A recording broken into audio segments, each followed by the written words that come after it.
قل هل تربصون بنا الا احدى الحسنيين، ان سے کہو ہمارے بارے میں تم کن چیزوں کا انتظار کر سکتے ہو سوائے دو نہایت عمدہ چیزوں کے۔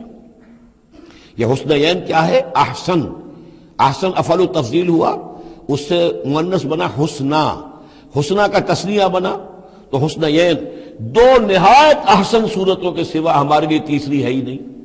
کیا مطلب؟ ہم سب اللہ کی راہ میں شہید ہو جائیں، احسن، ہم کامیاب ہو کر آ جائیں، احسن، تیسری کیا بات ہے؟ تو ہمارے لیے تو خیر ہی خیر ہے، ڈراتے ہمیں کس سے ہو؟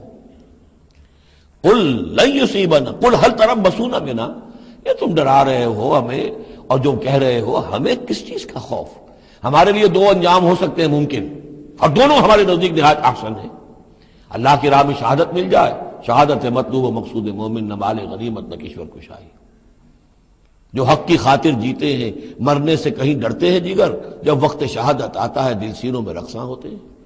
اور اگر ہم کامیاب ہو کر آ گئے تو تم بھی کہو گے کہ بھائی یہ تو بڑی کامیابی، ہمارے لیے تو کامیابی کامیابی ہے۔ قل هل تربصون بنا الا احدى الحسنيين ونحن نتربص بكم، اور ہم منتظر ہیں تمہارے بارے میں ان یصیبکم اللہ بعذاب من عنده، کہ اے منافقو اللہ تم پر کوئی عذاب اپنے خاص اپنے پاس سے نازل کرے، اور بے ایدینا، یا کوئی وقت آ جائے کہ ہمیں اجازت دے دی جائے کہ ہم تمہاری گردنیں اڑائیں، جیسے کہ اعلان عام کفار کے بارے میں ہوا، ہو سکتا ہے کہ ایسا ہو جائے۔ فتربصوا انا معکم متربصون، تو کرو انتظار، ہم بھی تمہارے ساتھ انتظار کر رہے ہیں۔